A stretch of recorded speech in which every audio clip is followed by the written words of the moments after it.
family needs to be bridged back together. There's a lot of brokenness in the family, and a lot of times when we have youth, what we do is we close the door once they get of a certain age, right? And we say, well, they old enough now. And so when I was thinking about this, I was like, okay, so who can we have? And so my limited people that I always pull on Deshauna. And I said, you know, I need somebody to come in and talk about mental health. And so she was like, what do you want me to do? What am I talking about? And I was like, okay. I was like, okay, God. I was like, all right, I'm getting a yes. I'm getting a yes. So that's a good thing. What day you want me? And so I told her, you know, the date. She said, okay, what do you want me to talk about? And I told her the subject. And, you know, she's always so sweet to come and volunteer her time because, you know, she's a professional. She's not just any old body giving me her time, right? She's been in this for many years, and people pay money to have these professionals come out and talk. And so I was like, okay, I got that. So now what are we talking about with mental health? And she'll explain what she's going to talk about as far as mental health and communication within the family.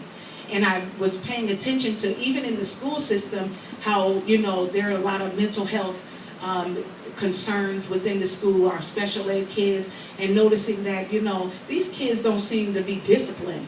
You know, some of these kids, you know, what's going on with that? So, you know, I asked her, can you come and talk about that a little bit? You know, and then talking to families about being overwhelmed in those situations. And so I was like, okay, I got that. And then I slipped in one of my teachers. And I was like, what you doing July 11th? And so she was like, nothing, my schedule is open. I said, okay, good. Do you think you can come and talk to our group about education?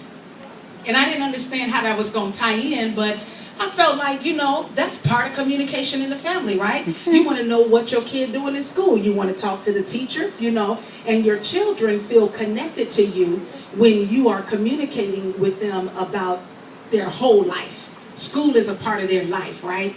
And so I said, okay, and she's like, okay. Unfortunately, guys, she could not be here today because of her work schedule that shifted. And so, but we'll get a chance for our next event to have that as part of our discussion. So I was set, right? I had my cute little flyer with all these pretty little colors. And so I'm sitting here talking to Apostle, and she says, well, what about Scholarship Mom? I said, Scholarship Mom? Who is that? She's like, she's phenomenal. So I was like, okay. So while she was talking to me, I was texting her. And she responded right away, and she talked to me, and just phenomenal information. And I was like, man, okay, I'm ready for this. So, you know, I had to slip in my own personal stuff. Like, you know, I got a 13-year-old son. You think you can tell me some scholarships? And so, you know, she was willing to come. And so God is just like putting it together. And so I'm in a car with another trustworthy friend that I pull on all the time, Care Pastor Elizabeth right over there. And she said, well, something missing. And I said, well, what's missing?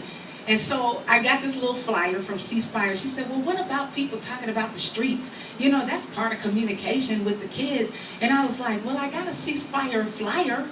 I don't know anybody. And she said, well, I got a cousin that is an uncle that has worked with Ceasefire for many years.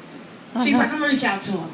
Reached out to him. He was like, yes. I was like, God just put this team together, right? Yeah. So y'all my team. Thank you. Amen. For my next event, because I'm going to work on my own non-for-profit, and this is something that my heart is really geared towards, which is working with our young people and making sure that they are equipped with the information that they need, and not just the young people, but the parents. You know, because we have a lot of single parents, and they don't understand, you know, that they can do it on their own, that they don't have to seek out for somebody else to come into the family, that there are resources available for them. And so this, I thought, would be a great platform. So as people are coming in, you guys, we're just going to keep flowing. You know, my apostle had to go out and get some things. She will be back to join us, okay? But you guys are free to eat. And we have one of our guests here that came in that I want to introduce, and I thank God for her. Miss Shannon is from Civic Leadership Foundation, and Civic Leadership Foundation is a curriculum that I was teaching at South Shore. you know, to the middle school students, and it was a phenomenal curriculum. And I talked to her and I was like, I'd like to bridge that together with this. And so I'm looking for this to be something not just to happen today, but something that is continuum, and something we do from today and just building on it. And hopefully we'll have more people coming out and being aware of the information that's necessary. I know we talk a lot, but it's so rich to get the information from people who have been there, that have the experience, and you know, the opportunity to just share that wealth of information, and they're willing to share it. But my last person I want to introduce is Prophetess Anna. Prophetess Anna was talking to me. We was doing a church cleanup, and she was talking to me and telling me her story, and I looked at her. And some people say I'm a bully, but I'm really not a bully. I just kind of suggested strongly that she come join us on the panel and talk to us about her story, about overcoming some things that she has experienced even in her own relationship with her parents, okay? So, with that being said, I'm done. Now we're going to have dinner. Who wants dinner? Do y'all want me to say?